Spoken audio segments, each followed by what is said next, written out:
All right, here we are. You sound so much better, James. Yeah, James. good. Better? Actually, a little bit, yeah. Well, that's just my normal voice then. No, it's an echo, but we will live. No, there's no echo in here. That looks better. Don't tell me that. Is that sound dampening behind you? Yeah, look, there's couches and soft things in this room. It's got to be a lot better. It is, no Yeah. question. I still haven't worked out an introduction to our podcast, by the way. So we automatically assume people know us, which may or may not be the case. Maybe it's not. Yeah, I So thought we gave up on that. yeah, we did. Anyway, I'm Gunnar Hyde. I'm the host. James Hammond. James Howdy. Hammond is here. We have another James, which reminds me. Remember, there was a period we were only like we were 13 people or something like this at that stage. Mhm. 3 of them were called James, and and believe it or not, we had 2 Reeses. Yep, that's right. We had high percentage of Jameses and Reeses.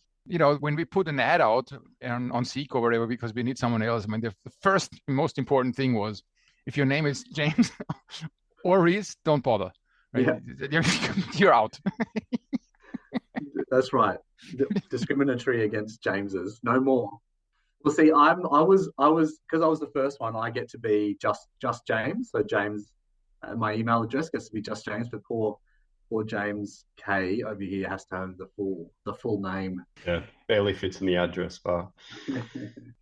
And how long have I worked with you now, James K? Coming on 4 years or so, I think. We get to it in a second why we have you on, James K, as our resident expert. We have to do some housekeeping, Mr. Hammond, James Yeah. Hammond. You report our internet success. We have become a sensation. That's right. I know you're not on the LinkedIn, Gunnar, so I'll let you know how we're traveling there. So following the last episode with Tony, we actually tipped over 500 followers on LinkedIn. That was a nice little milestone for us to achieve.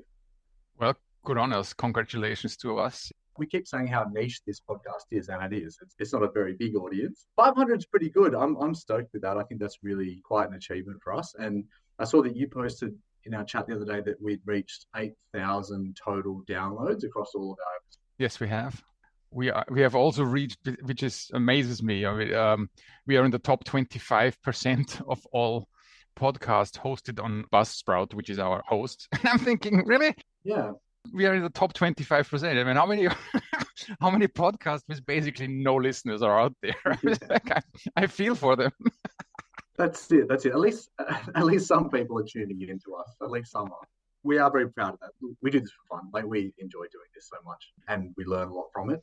It is nice to know that we're talking to someone. Yeah, not only the void.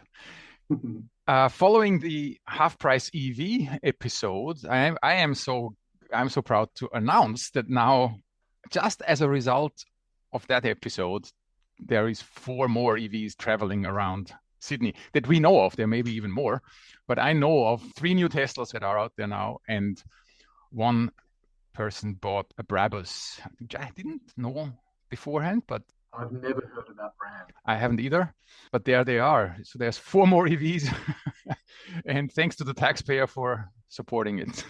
Pretty good. Yes. While we're talking EVs, here is something that hardly any EV owner knows, but it is certainly true. If you own an EV in New South Wales for the next 2 years, you are allowed to use transit lanes, regardless of how many people are in the car.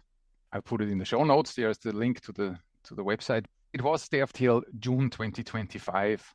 It was also allowed for hybrids, so wannabe electric cars, but it has been extended for EVs only for the next 2 years. So off you go and blast away in the transit lanes. I didn't have to tell it to my wife twice. So really? You got to be kidding me. Because she works in the city, right? And she just blasts in there. Yes. What else have we got here? Oh, yeah, I'm not going to go into it too much, but New South Wales Health has released a health advice on PFAS. And if you haven't read it and you are in our industry, you need to. You need to read this health advice. It's stunningly blunt. I just give you a couple of things that it says. The health effects of PFAS appear to be small. They also say there are inconsistent findings across different studies with limited evidence of a dose-response relationship. It's not a study, but this health advice is full of those kind of sentences. And I'm going, wow, this is amazingly blunt for an official government announcement, actually. Yeah. And James and I have already gone into overdrive. We have secured 2 panel members of New South Wales Health to come on the podcast and discuss this with us. So I'm really looking forward, but everybody needs to read this health advice. Look in the show notes for it. That's it for housekeeping. So we're talking about the waist class blues. And and I immediately thought of James Kay, who has to come and talk to us about it. Why don't you tell everybody listening, just give us a quick background on you, and you've been with us for some time now, but maybe just. Well, let me just start. My name's James K. I go by James K. I was James 3. Now I'm James 2. I'll probably always be behind James 1. We'll see. Yeah, so I've been at Full Pillars about 4 years now. I believe I started at the start of 2021. Mm-hmm. Kind of jumped into the contaminated land and waste team, which involves a lot of waste classifications, obviously. Contaminated land assessments, remediation projects often have excess material, which gets classified and disposed. Before Four Pillars, I was working in one of the popular NADA accredited labs. So I got a good understanding of, the types of analysis people are doing, how labs operate. Mate, we got to ask you, we haven't done this for a while, but one of our classic questions at the beginning of these things is always who would play you? What actor would play you in the movie of your life? I was waiting for this. I thought you were going to miss this one. Lay it on me. Who would it be? All right. The actor that I've gone with is Jake Gyllenhaal. Yep. I can see that. So you want Jake Gyllenhaal to play your life story? He can go for it. He can play my somewhat. Which role in particular? Was it Brokeback Mountain or was it? No, not that one. I knew that was going to come. I knew it. Hey, I love him in the movie Nightcrawler. You should really watch that if you haven't already. Yeah, I like that one too. That's when he's a photographer, right? Yeah, he's like a freelance videographer that just chases all these crime scenes and gory scenes and then sells the footage to the news crews. It's pretty sickening movie. That was a dark one, wasn't it? It is a dark, but I really love that one. I have him up here on IMDb. I was like, that's a bit of a resemblance, I have to say. Right? It's like that. It's a huge compliment. Yeah, there at the Oscars, he looks better groomed than you are now. So, well, I'm sure he doesn't go and do site work handling soil and waste and asbestos. Yeah, he's got a mix of pretty serious roles, some funny ones. I think I'm a bit of a mix of that. Hey, I have a question. Why didn't you ask Tony Chappell this question? After I told him he should have fired his girlfriend that he ended up marrying, is that one? Is it because he's the lawyer? He cops the lawyer joke question. He did, and handled it very well. Extremely well, yes. He did. It was smooth. We had it on our list. I don't know why we didn't ask that one. I can't remember, but we had lots of stuff on our list that we didn't get to, didn't we? That's right. Yes. Yeah. We were talking the other day, and I said I seem to just pick actors for you that basically just have a German or Austrian accent. And so I think I said Christoph Waltz to you the other day. Christoph Waltz, yes. Like, he doesn't have any resemblance to you at all, really, other than he's got a big accent. When it comes to resemblance, it's more the Schwarzenegger kind of thing. Yes, that's right. Yeah, the buff physique. Well, we've seen the photos of you now when you were, in your 20s, and you were, you had it going on, Gunnar. I did. Yes. Yeah. But I'm so old I can't remember. Who's the villain in the Rocky movies? The blonde guy. Oh, Dolph Lundgren. That's it. Yeah. Yes. Yeah, keep going, guys. I like this. This is much better than when Whoopi Goldberg, what I picked. Well, I was thinking the other day, let me ask you this. What do you think of Tom Hardy? Do you reckon I've got any resemblance to Tom Hardy? No. I thought that's what you would say. My wife likes Tom Hardy, so I was being hopeful there. Okay, fair. Well, in that case. I was thinking Michael Caine could play you, Gunnar. Okay, can we move on now? Just getting older. It's getting less and less complimentary as we go along. You're as bad as when my daughter said, not Jason Bourne, but Phil Dunphy. This is like, you said, no, none of this. You're more like Phil Dunphy. Like, get out of here. Oh, man. Oh, that's good. Oh, Jakey Gyllenhaal. There you go, James. I can see that. Why don't you tell us, James, how many waste classification reports have you reviewed and why? Yeah, we can chat about it. I'm not going to take full credit for this number, but Four Pillars as a whole has reviewed, I think, to date almost 3,000 waste classification reports. We work on behalf of a recycling facility, and we review reports for confirmation of input of material. And according to their EPL, their environmental protection license, will make sure that anything they're bringing in is compliant and their waste class reports are sufficient to assess the material that's coming in. So we do this almost daily, looking at different reports. So of those 3,000 you have reviewed, how many? James H, you can weigh in here. We've been starting since when? When did that even start? Once you get, above 1,000 or something, it's impolite to keep track, I think. So I think you'd be up over the 1,000, I reckon, James, and I'd probably be similar. And to clarify, so when waste material gets taken to any facility with an environmental protection license, the material needs to be accompanied by a waste classification report. And that waste classification report then outlines what's in that waste.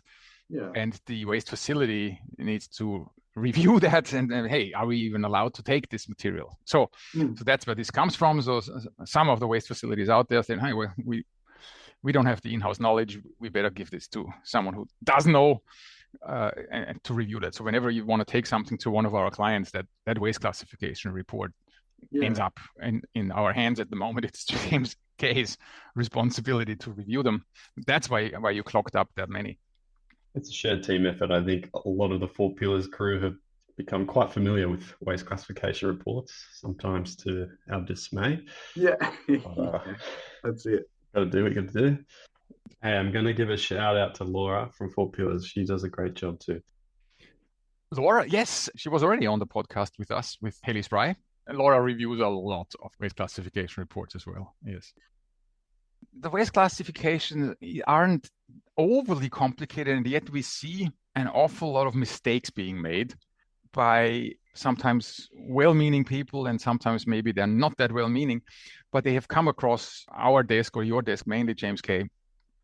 So I thought, let's talk about what's the most common challenges that you see people have with classifying waste.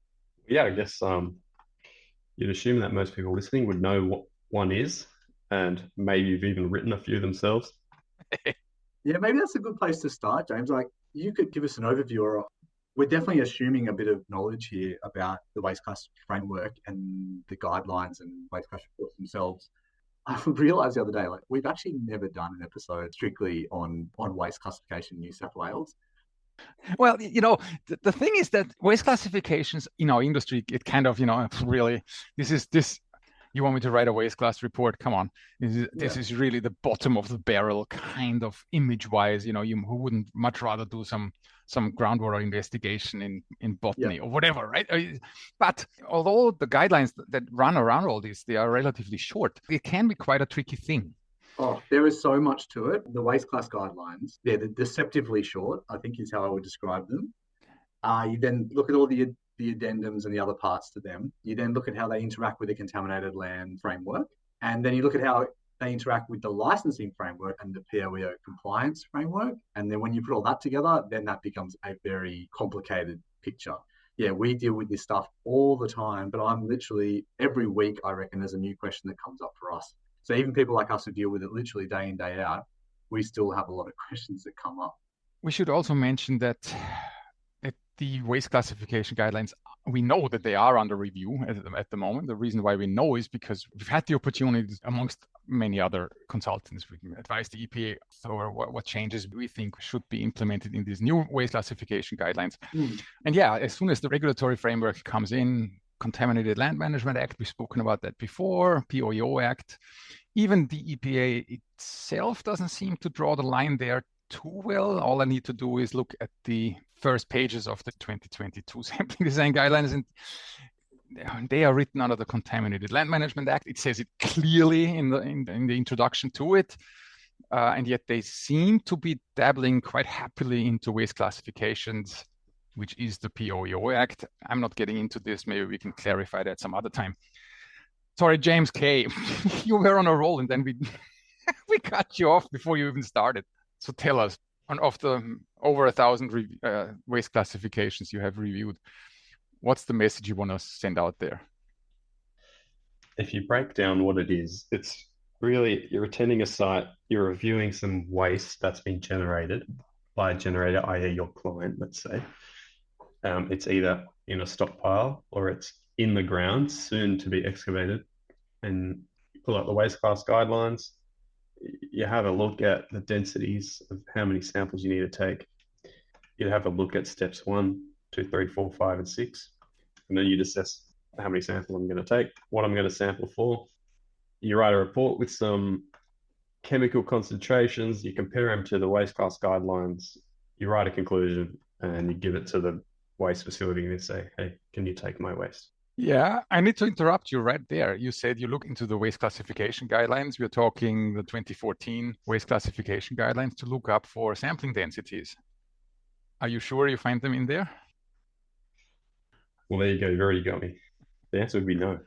No, you don't, because these guidelines actually, there is a section, a brief, very, it's only a sentence, I think, where they say the amount of samples that need to be taken need to be determined by the professional who is in charge there, also by the consultant. I find that an okay guidance. I mean, after all, we're talking guidelines here. In an industry that deals with waste, sometimes it turns out that's not that enough of a guidance. So where do we get guidance from? How many samples to take? Both Jameses here. Okay. JH, do you want to jump in? Crickets. Oh man, it's like, look. So yeah, we get guidance from the SDGs, sampling design guidelines, and elsewhere, right? And some people use interstate guidelines, and the Victorian EPA guidelines are often referred to. So it's a vexed question. Let's put it that way. Even auditors get confused. Very recently, I had an auditor claim I needed to sample 1 in 25 cubic meters as per the sampling design guidelines. The sampling design guidelines, as I mentioned already, they are borderline applicable, if you ask me. But if you really, and it was an auditor who claimed, no, you have to take 1 in 25. And I said, no, this material is bound for a landfill. And if you really read the sampling design guidelines, in there, they refer back to the waste classification guidelines. These 1 in 25s do not apply for material that is going to a landfill. Not at all. So even auditors get confused here. The bottom line of it really is that if you're classifying waste, not for a recycling facility, that's a different ballgame. We're talking landfill. There is no strict number of samples you have to take. Anyway, keep going, James K. I'm so sorry I jumped in. No, that's okay. Look, on your point, I just thought I'd mention in the waste class guidelines, there is a reference Appendix 1, which is sampling and analytical methods. And there's a sentence in there, which is pretty funny, I found, where the property being tested for is highly consistent throughout the waste. Sampling is relatively straightforward and useful guidance can be found in the following Australian standards. So there's actually, a standard referenced in the waste class guidelines behind a paywall that no one can really see. Yeah, that makes it relatively straightforward. It really isn't. Let's keep going on this because this is a really good point. And I think if I could let's just frame what we're talking about here. So, the concept of this episode is about the issues that we find with waste classification reports, right? And it sounds to me like the clear number one point that we're raising here is sample density and misunderstanding of sample density and sampling requirements when you're chemically classifying waste. Yeah. And I think, where we've got to is that there is no clearly defined sample density in the guidelines, in the waste class guidelines. There is a linkage to the sampling design guidelines, but the sampling design guidelines are specifically written and made under the CLM Act. But like you said, Gunnar, the sampling design guidelines do have a section that refers to sampling of waste material for recycling and specifies some requirements there. So it's really confusing. The waste gas guidelines basically leave it up to an expert who's engaged by the generator to make a decision on what sample density is appropriate. Mm-hmm. And I've also had issues, with auditors, not on a contaminated site audit, but in what's called transported waste deduction audits. So these are audits that waste facilities have to do periodically. And someone, typically a contaminated site auditor, is approved by the EPA to come in and audit basically all the in and out transactions of that waste facility and goes through everything with a fine-tooth comb, right? I've been audited through that process many times. And I've had this issue come up a lot, which is a question of the sample density on incoming material, what it should be, number one, and then, in specific cases, like whether it's adequate or not. And I just keep coming back to the point that the waste class guidelines actually don't specify any mandatory minimum sample density and do not explicitly refer to the sampling design guidelines. So that's kind of as simple as I can summarize the complex relationship between those. Let me just throw something in here. What we should be really doing is outlined in the sampling design guidelines part 2, because in there are the statistical methods that will determine, hey, have you actually got enough information to know what you're dealing with? Yeah. The problem with those guidelines with part 2 is nobody has read them. Nobody implements them. And I have a feeling 95% of people just don't understand them because there's just this little bit of too much statistic in there for something like this to be adopted in our industry. It has just been blatantly ignored. But there are ways of determining it purely mathematically. Yeah. But that's not only cost intensive, but it's also time intensive because you need to take, it basically involves 2 rounds of sampling where you take a first population and you look what you're dealing with, what's the standard deviations and what are other parameters of that population. Yeah. Chuck them into a model and then it tells you how many samples you should have taken or if you have taken enough. So we have ways, but that is time consuming and people just don't want to deal with that. Well, yeah, and the minute you start doing that, you start talking about having 2 site visits, 2 sampling rounds, 2, machine hires. Like, just commercially, you can see why this doesn't happen, right? And there is no commercial advantage to doing it that way. I have 2,000 cubic meters of waste material. Give me a quote to classify that, and the only answer to that is I don't know because I don't know how many samples I will have to take. Right? It doesn't. There are challenges. I think that's why people grab onto things like the 1 sample per 25 cubic meter. That's figure. Much easier. It's easy. It's neat. It's there. There's no argument about whether you've calculated something correctly or not. It's just it is what it is. James K, 3rd attempt. Give us some mistakes that you see. Yeah, piggybacking off that, the cost efficiency of sampling big stockpiles when you're doing 1 per 25. Starts to diminish the bigger they get because it gets expensive, Definitely, and this is where the UCL comes in. UCLs being upper confidence levels, yes. Anyway, so James, do you see a lot of people struggling with sampling density? I think consistently most people do adopt the SDGs when they do their reports. Some people might make the mistake of when they have a very small stockpile, let's say it's 5 meters cubed, it's enough to fit in a skip bin or something really ridiculous. And they'll take 1 sample because they think, it's really small, 1 will do. Conventionally, the industry doesn't quite accept 1 as being enough because there's so much uncertainty. If the material especially is fill and if it's heterogeneous, that 1 sample doesn't quite bring enough confidence to the reviewer to how representative the material will be. No. So that is a mistake I do see sometimes, normally with inexperienced consultants, or maybe, look, I'm not throwing shade to any other industries, but the geotech industry, say it. Come on. Geotechs or oc hygiene guys that don't do it on the regular might do that, you know. I take the flak and I'll stand behind it. I'm not saying all, it's not a blanket statement, but when it comes to sampling density and design, that is a mistake some people make. So when you have 5, 10 cubic meters of skip bin, how many do you tell our client, well, this is enough? Well, normally three. If we look at the SDGs, it starts at three. Yeah. Yeah. And as much as it pains people to take three samples and cost several $100s and or a grand or two to write the report for such a small volume of material, it's just what's conventionally accepted. Yes. Can I take us to another point, which I think it was a nice segue there? So you just said, James, that 3 samples is the costs start to rack up pretty significantly, and the cost per sample comes down to what we test for. The waste class guidelines talk about looking at the history or the provenance of the waste that you're assessing and making a determination of what contaminants are likely to be present and then testing for those.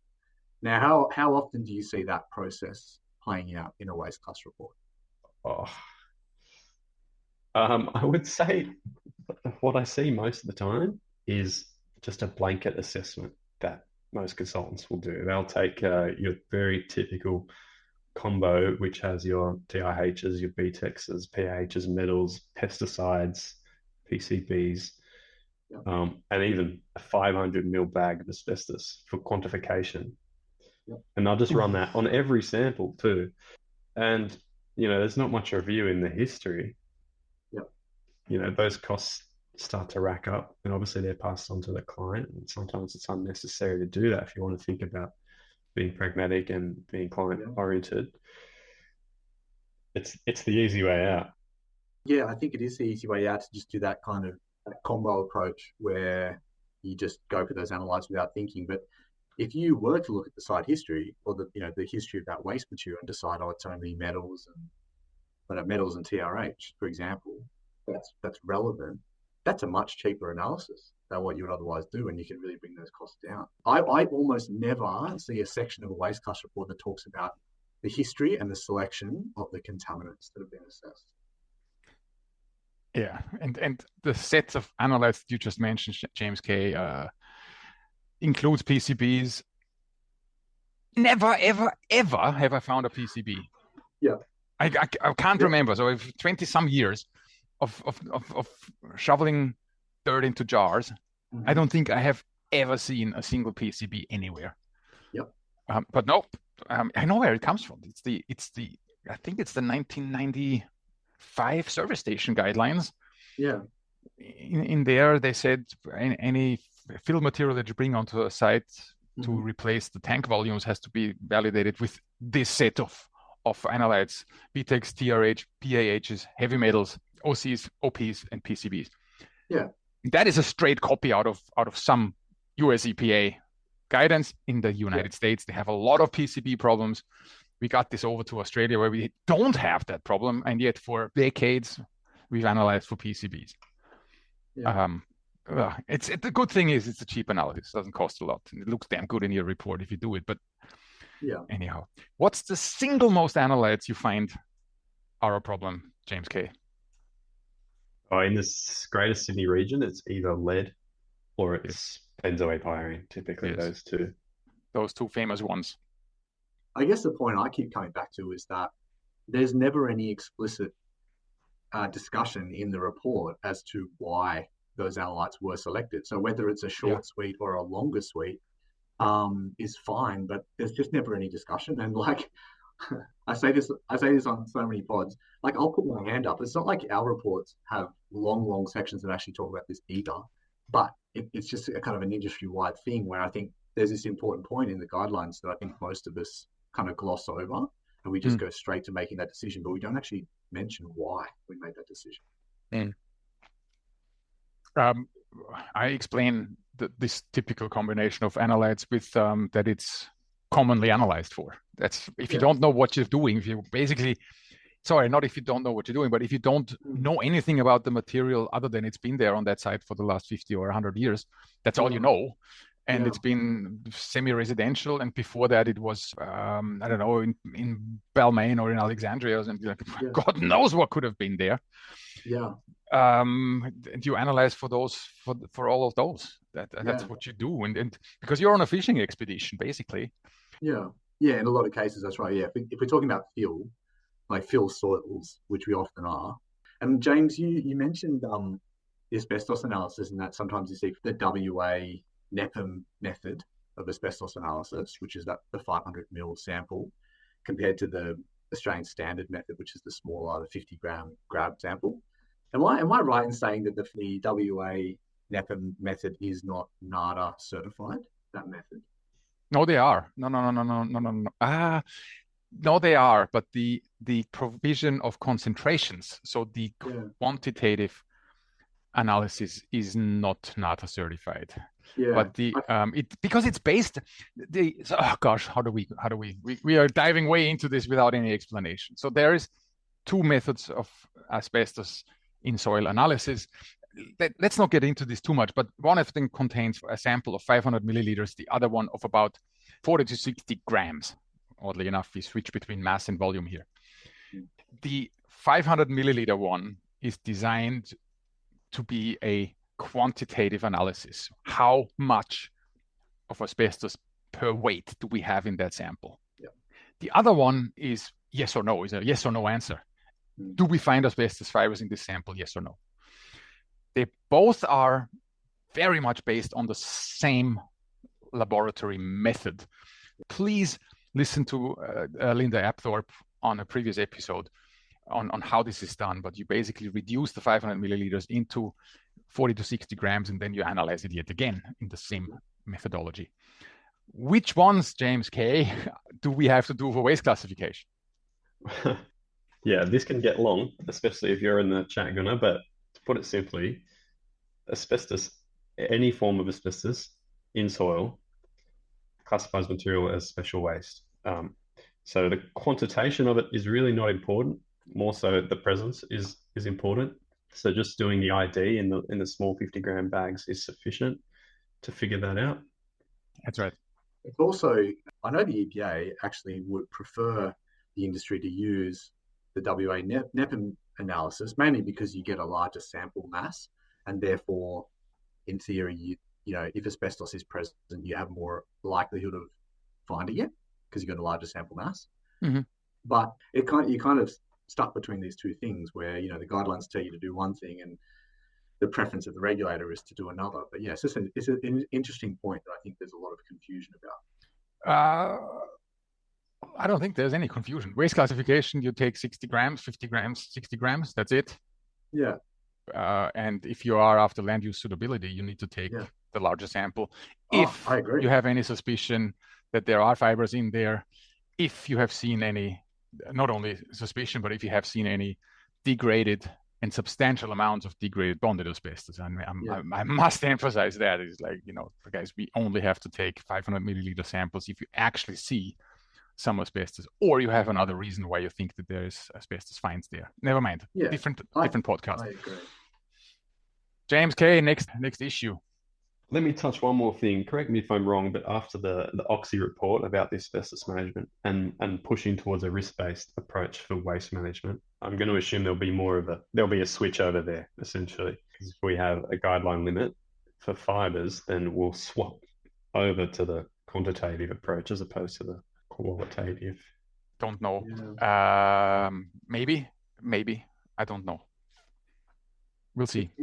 It's a tricky one. So hard to know at the moment, James, but I think the other thing that we will see is that I think asbestos and maybe some other contaminants will almost become mandatory for. I think that's something that they're looking at in terms of the changes to the waste class guidelines, is that we were talking before about selecting contaminants to test for with a lot of discretion. You know, the Oxy report uses this turn of phrase like what do they call it? Like the through supply chain solutions to the issue. And part of what that means is that looking up and down the supply chain, and I think that may mean mandatory testing for things like asbestos. So, biggest mistakes, too few samples on small amounts. Next one, limited or unjustified suites of analytes. What else have you got there, James K? So we've touched on stockpiles. So let's talk about in situ analysis. Let's say we've got a perfectly square site and we've divided up, let's say, into 9 quadrants. We've got a sample in the middle of every one. Let's say you get one sample right in the middle that has exceeded a certain guideline. Let's say it's exceeded a CT1 value, whereas everything else hasn't. A mistake I often see is consultants drawing an arbitrary circle or an arbitrary box around this certain point and excluding it from the rest of the data set.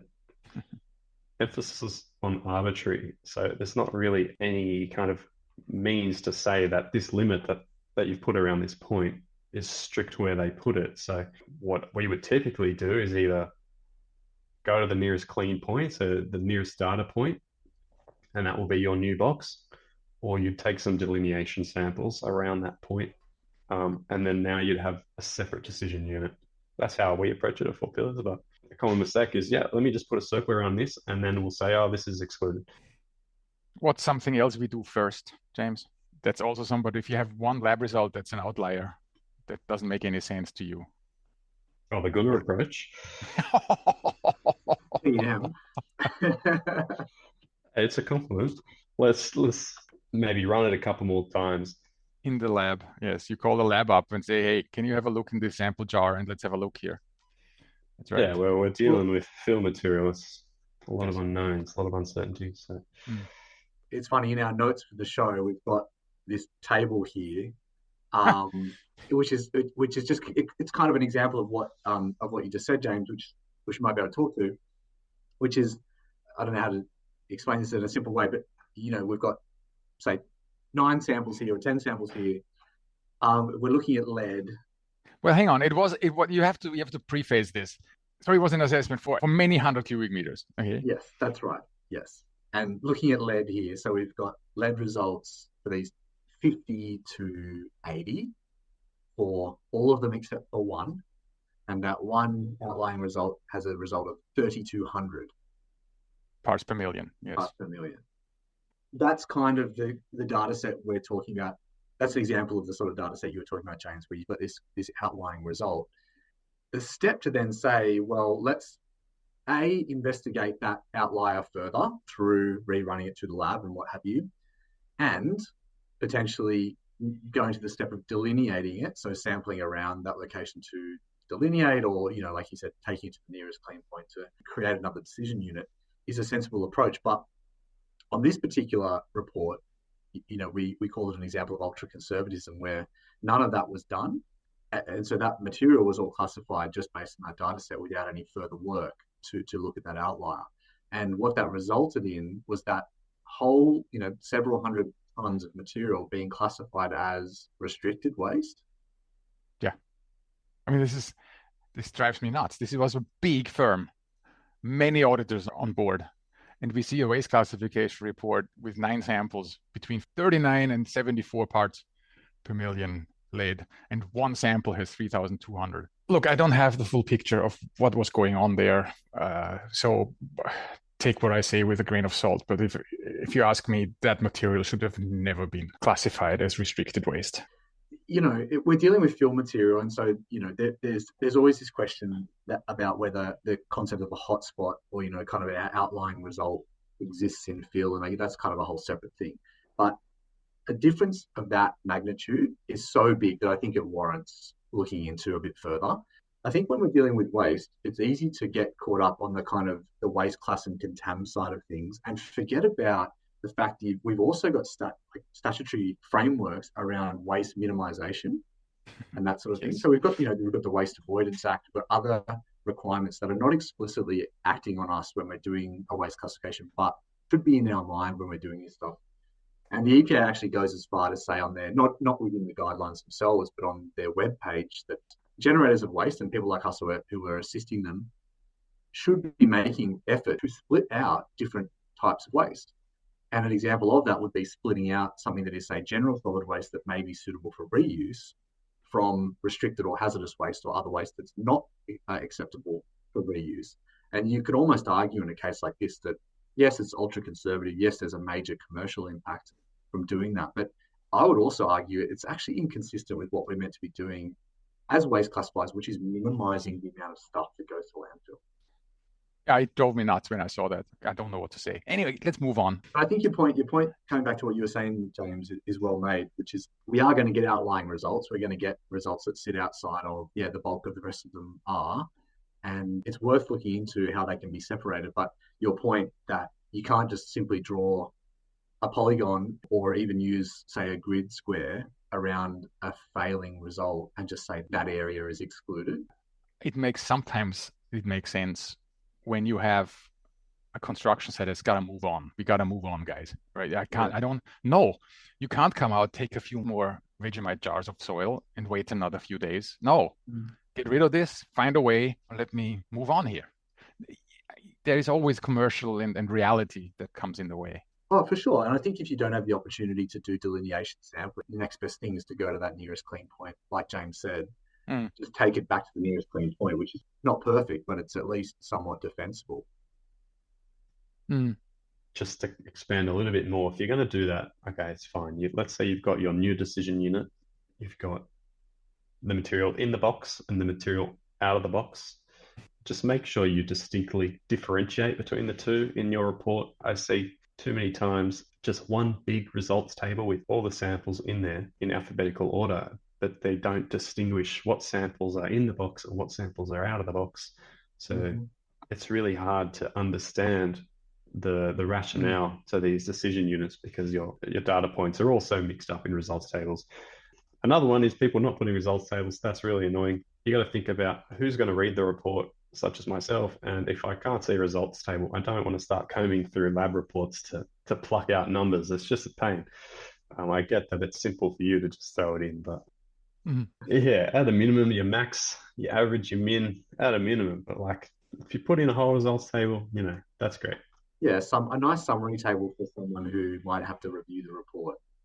If you're also going to do that, if you've got your decision unit that you split based on one data point, if we go back to the sample density point that we're talking about at the start, this is essentially a new investigation of a new data point. So you should take some additional samples to understand that this exceedance or this outlier is consistent or not. You've got your 8 data points outside of the box, and now you've only got one inside of the box. Let's take a few more, or let's understand the sample volume and then apply our sampling density assessment, and then we can reassess it from there. Your site's basically being split up now. Yeah. Very good. Yeah, that's right. And I just remind anyone who's listening, we're using the terminology decision unit. I've said it before that part of what we do is that we've integrated that concept into both our contaminated land work and our waste classification work. So if anyone's not familiar with that term, I just refer you back to the episode we did with Ross McFarlane. We can include a link in the show notes, which this concept of the decision unit is, we talk about that in great depth. Yes. And I definitely encourage anyone to listen to that because it's a really good concept. What do I read here next? Volume/tonnage. Ouch, guilty as charged for me.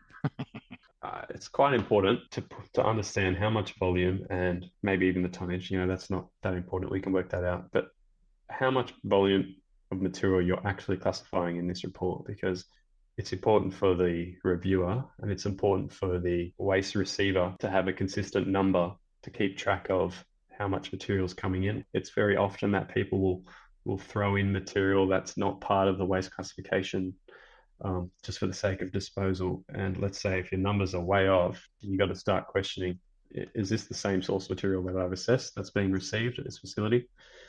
So that's always good to put in. I've spoken to a client who had a site. They were doing a remediation and they were bringing in NM and venom to put a capping layer. Sorry. NM, excavated natural material. That's venom, right. Virgin excavated natural material. Yeah, keep going. And they would have a report of how much volume they were anticipating to receive. And my client was telling me that sometimes a truck that's got completely different material and they've just got wind that this site is receiving material, they'll just get in line and drive on the site, back up the dump truck and dump it on, and don't have the report to back up the material that they have in their truck and dog. And the client finds them and say, hey, what the hell are you doing here? get the hell out, pick up your crap and go.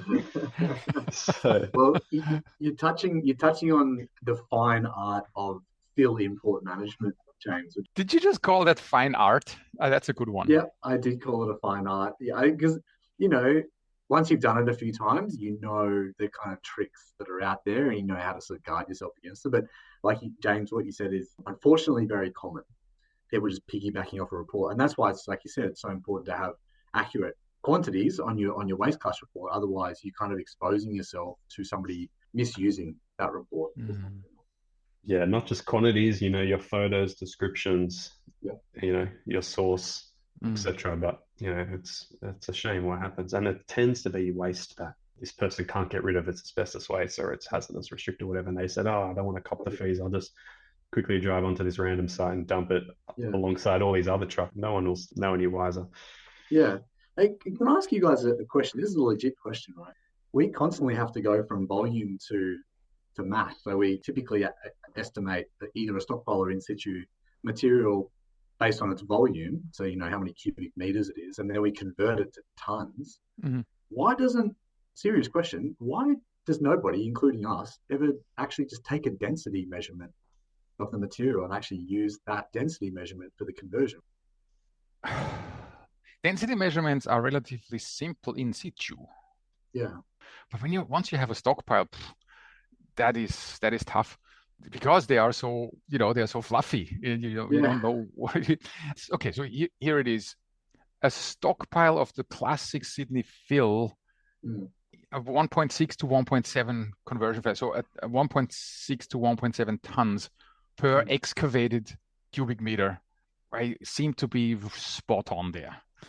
Yeah. Sometimes it gets a bit more after heavy rain, and sometimes it gets a bit less when you're only talking topsoil. We are topsoil being the grass and the immediate layer underneath it. That's a bit fluffier. That has less of a density.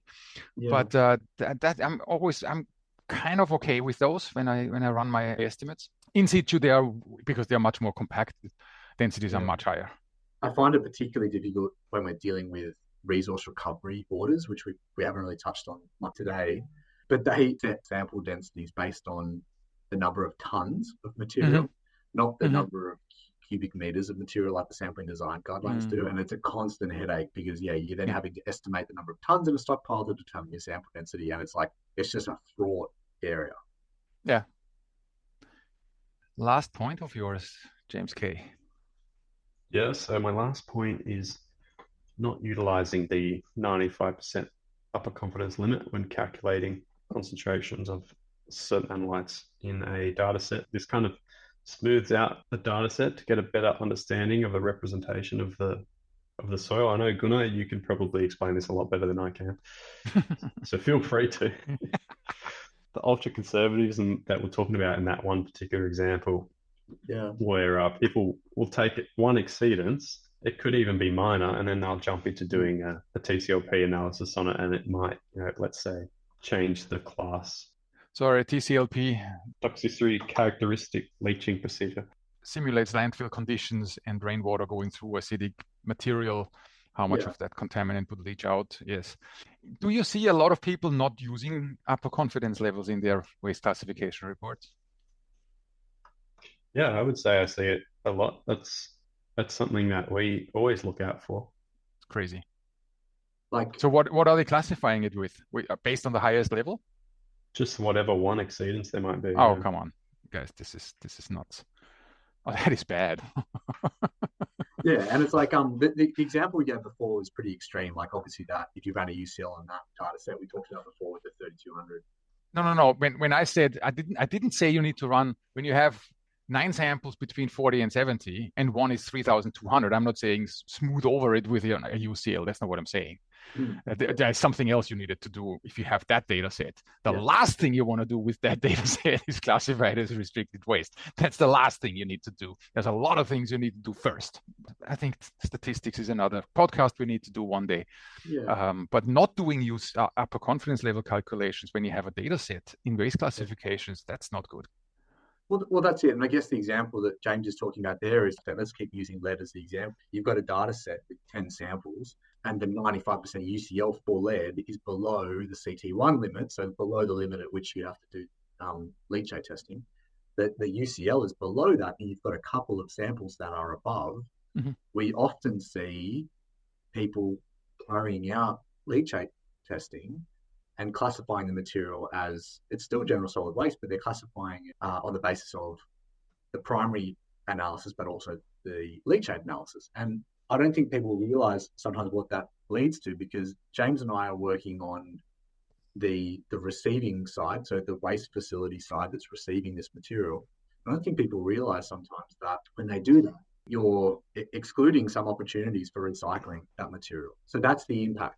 Well, that takes me to one point that I wanted to raise. This is a weird thing that I didn't know until I started working with you guys, is that waste facilities have different EPLs, environmental protection licenses. That's not new. But what was totally new to me is that they have, every EPL has its own thresholds in there. So some facilities are allowed to take lead for up to 100 milligrams per kilogram, which is this famous CT1 contamination threshold number 1 level. Some facilities under an almost identical EPL can go way higher with lead. And I'm like, first of all, where does this come from? But different EPLs have different thresholds in there. That's bizarre. And these thresholds don't seem to be in any way related to the facility itself, to the catchment of the facility. I mean, I would understand if there was some leachate protection in some of them, but that doesn't seem to be the case. So that's something that was totally new to me. So in your waste classification reports, it's important that you report all the contaminants, especially heavy metals, that you analyze for. Although there are no guideline levels for copper and zinc in the waste classification guidelines, there are facilities that need to know the copper and the zinc concentrations because it's in their EPL.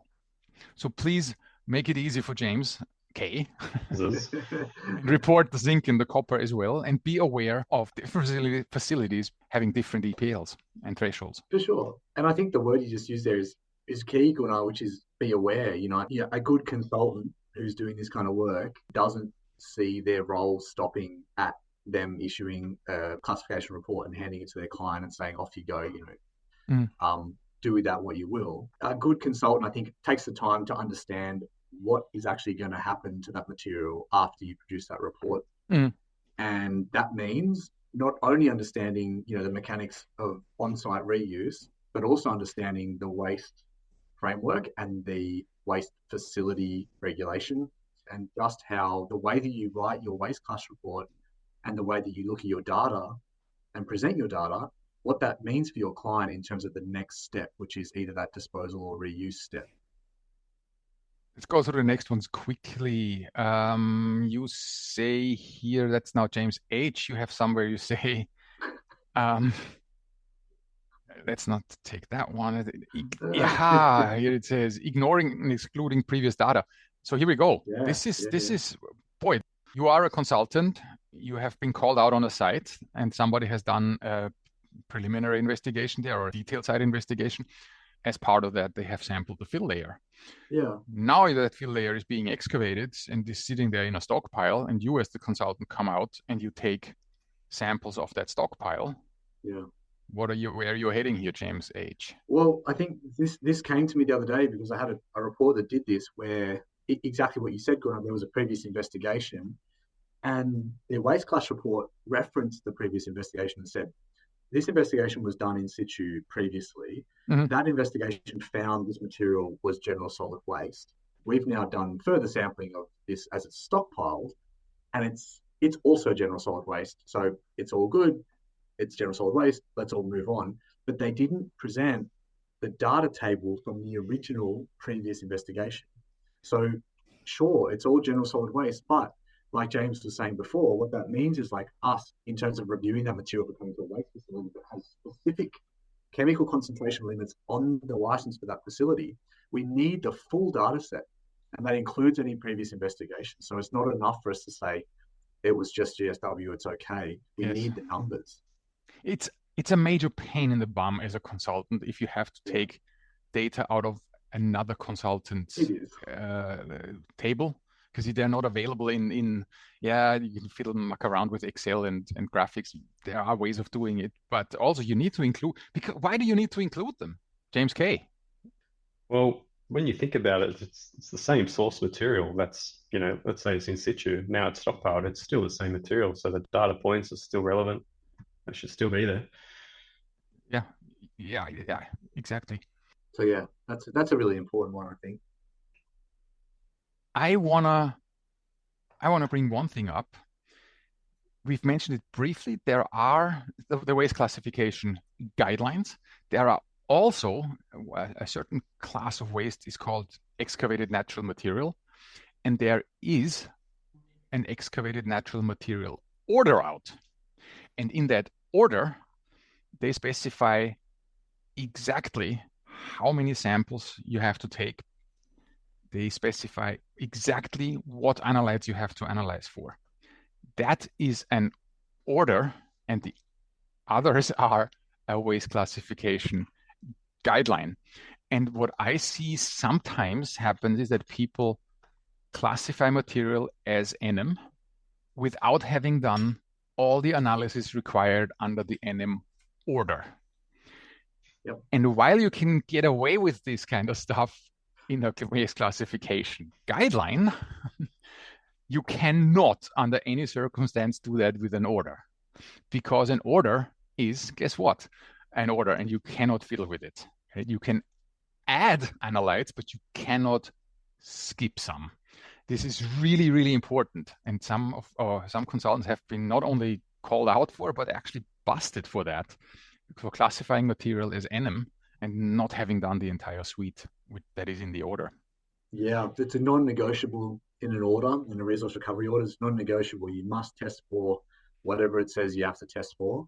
And the material also has to be compliant with all the rest of the order as well. People often fixate the analytical side of things and the analyte table and the sample density, but there's all clauses of the resource recovery order have to be satisfied, and that includes a description of the material. So, for example, you can't take soil and test it against the recovered aggregate order, because it might chemically meet the recovered aggregate order, but it doesn't meet the description of what that material is. So that's another big one for you. Guys, we're over time. As I was thinking, so we should be talking about waste classification, I instantly thought that James K has to come on board, because honestly, think about it. I don't think there is anyone in our industry, no matter how many years they have been in it, and I've been in for a few decades, who have seen or read more waste classification reports than James K has. I can't think. Even auditors. I mean, how many audits can they do in a year, right? Yeah, that's it. You're on the right in there in the top of the people. We quite enjoy seeing the diversity as well, don't we, James? We like seeing how our colleagues in different firms like to write reports. Some reports that we see that are very excellent, and we know who those firms are, who produce really, really good quality reports that consider the life of that waste. Yeah, we've seen a lot. We've seen it all. I was thinking, Gunnar, did you want to touch on QC in waste classifications? No. You're over time already. Definitely not. Good. Have you ever spoken to me about James? Did you actually just dare to say QC in my presence? All right, cut the show. Oh, there's a trigger warning going out here. That's it. That's been really fun, guys, to just talk through some of those things that we've picked up. It sure was. Thanks, James K, for sharing your wisdom with us, although we cut you off so much. But thanks for having me on. I'm going to go watch Brokeback Mountain when I get in. Hey, good movie, great acting. Hey, Fletcher, he's a legend. Oh, yeah.